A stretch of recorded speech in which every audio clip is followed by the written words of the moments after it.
going on, guys? I know I said I was doing a build series on it, but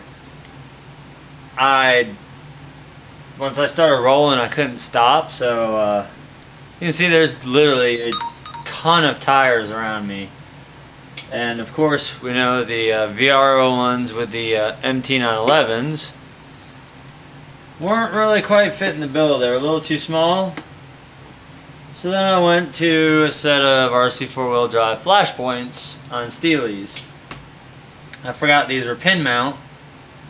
Still small, and the pin mount killed it. So that's two sets of tires down and out now, as those go in my tire bin. I had another choice. 155 Mudslingers, aka boggers, on Steelies with hexes. Pulled the look off good, had a little bit too much gap in between the wheel wells, so these went out the window again. There will be a build for those. So what I ended up deciding on was, I've had these set of Mud Basher tractor tires, excuse me, and a set of RC 4-wheel drive Pro 10 wheels, and I think you can see that open body, no cage, no cluttered crap, that if I was to get this thing completely filthy, it's not gonna hurt anything. So I think we're sticking with the narrow tractor tires. Body, I still yet to figure out what I'm gonna do color wise. Probably something off the wall, something different than my normal. But like I was telling you guys before, this is one of the coolest inventions ever. Looks like an LS motor, has a spot for your antenna tube. This is housing my Spectrum SR300, and underneath it, right underneath it, I know y'all can see the wiring coming out of it, but right up underneath it is the AE2 ESC, paired with a 35x1 turn energy motor. This particular motor has been in service for over 2 years now and is still running, never rebuilt, never anything done other than what was it, a little bit of this running through it every once in a while. CRC's QD electronic cleaner does a really good job, especially after you run through mud. Spray a little bit of this into it while it's running, cleans it all out, gets it running better than new. You know, sometimes the mud gets in there with the fins and the brushes. You can hear it just grinding. Spray some of this stuff in there and no more grinding, and actually I found it's prolonged the life of my motors, as proof positive. Old school energy motor. Been around for 2 years and it's still kicking, and it's been through mud, water, snow, sand, hell, it's been through a lot of stuff. But let's, before I start running off track, let's look at it and break it down real quick. I usually don't already do a partial review on it until after I've run it. It's a good solid kit. The only things that I see that I don't like already is, number one, the suspension is hard as a freaking rock, and I've got it set the softest you can do it.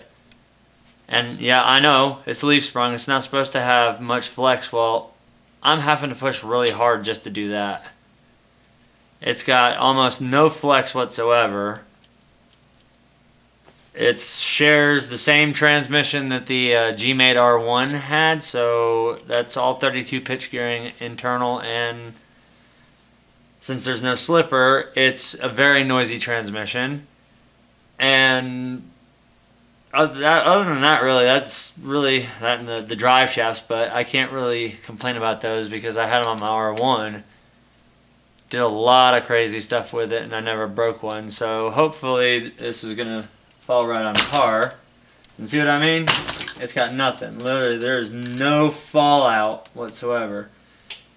My only complaint, and I'm going to bitch a little bit about this, But I'm going to show it to you, so it's not just like, oh, well, you don't know what you're doing, because I've literally assembled hundreds of kits.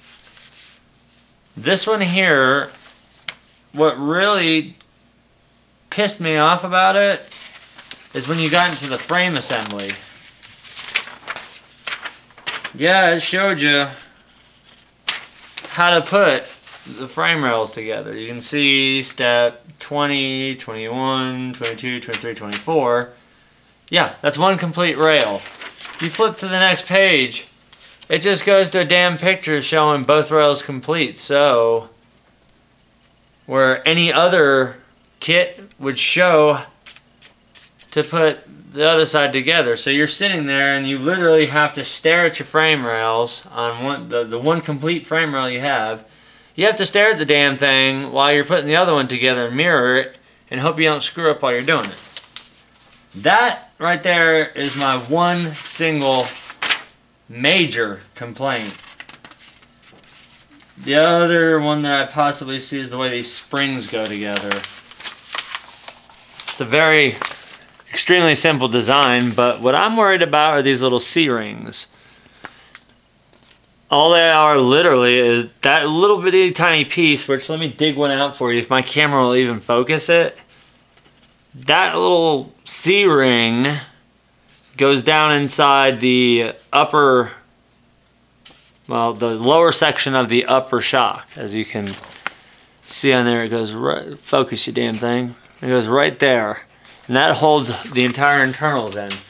Now let me show you one of these C-rings. I highly doubt that the camera is going to focus on it. But grabbing it with a small pair of pliers, just so you guys can kind of get an idea. Tell me how the hell something that damn small, which my camera, I'm right up on it, and you still can't even see the damn thing. I'm trying it to focus. Either way, that's literally, I've seen light bulb filaments that were thicker than that. And I found the easiest way to get it in was to hold your thumb on the rounded part. Take an X-Acto knife, especially one, even better if it's got the tip broken off of it.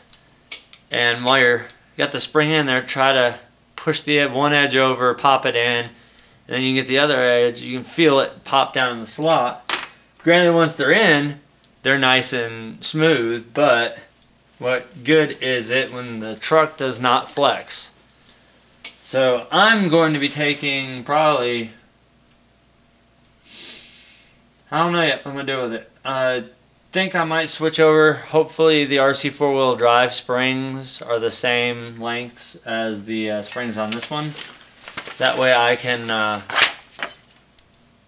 just swap out to the super soft reds and maybe put a secondary spring on it. But other than that, it's fully functional right now. It just needs the interior done, the paint put on it, and it's ready to hit the trails. Well, I think this one is more ready to hit the mud pit, seeing how it's tractor tired. We know tractor tires do not do well on crawling, but either way, that's pretty much where we're at right now. It's a pretty heavy little rig too. It's probably about a good 6-7 pounder right there with a battery and another negative. But of course, having the engine hood up front, you can't have your cake and eat it too. So the battery's in the rear, puts a lot of weight on the rear end, which is automatically gonna give it a disadvantage versus an SCX. But you cannot compare a leaf sprung vehicle to a 4-linked, or hell, you couldn't even compare this to the if you ever leaf sprung an SCX. Those things still had more suspension cycle than this does. I mean, the cyclic rate, I just can't stress it enough. It looks great. This is just basically an initial review. I mean, after I run it, of course, I'm probably going to have some more positive things to say. I mean, I'm not knocking it. I've wanted one of these kits really bad because I've always wanted the flip down style windshield Jeep. It's just I think they kind of didn't really do all their research on it before they put it together. And as with every Gmade kit, I don't know if you can see those back there, but there's a lot of screws left over, which really makes me think I did something wrong. Especially when I still have bags with screws in them. So, either way, I know a lot of y'all are probably going to flame me for that one, but either way, we'll see how it does after it performs. I'll probably have a much better review of it after I've actually got it out and have driven the damn thing. So, overall, is it worth it? We don't know yet. Quality-wise, I'd say yes. Instruction-wise, they could do a way better job. The one-piece axle is nice, really narrow. The U-bolts look amazing in chrome. It's very sturdy. The only wiggle to it is the tires. The only thing I don't like is it's not the axle stubs that come off of it. You're really limited to what you can run as far as wheels. Like, they give you two different hex adapters. This is the larger one. I couldn't fit 9 out of 10 wheels that I tried onto it with the extensions. And these are running, basically all it is just a plastic pin mount that converts to a hex. Now if you wanted to, like my flash points, you could have just went ahead and it really wouldn't have made no difference. I would have just mounted the hex or the pin mounts onto it and it still would have kept pretty much the same width, but I'm going with the tractor tires on it. Either way, I know a lot of y'all already have run them, or you own them, or you have them on the way. Just if there's one piece of advice that you take from this entire video, take your time, read the instructions 10 times before you put a single screw in. They're all Phillips head screws. None of them are Allen, so I took extra time having to use a 5.5 millimeter nut driver, hand nut driver, and a Phillips head screwdriver versus using my lithium Black & Decker drill, which I fly through everything on. Just take your time on it. Double the old expression, measured twice, cut once. Well, read 3 times, put one part on once. Because I had to go back through a couple times because this is what that. All right, damn it, here I go again. Here's another thing. They don't label their parts trees with numbers or anything. You're just supposed to guess what part goes where. I mean, you can get them close, but when it came to like the spacers for the servo, I messed up once. I messed up again, and I just said to hell with it. And it was supposed to have these all the way around on it.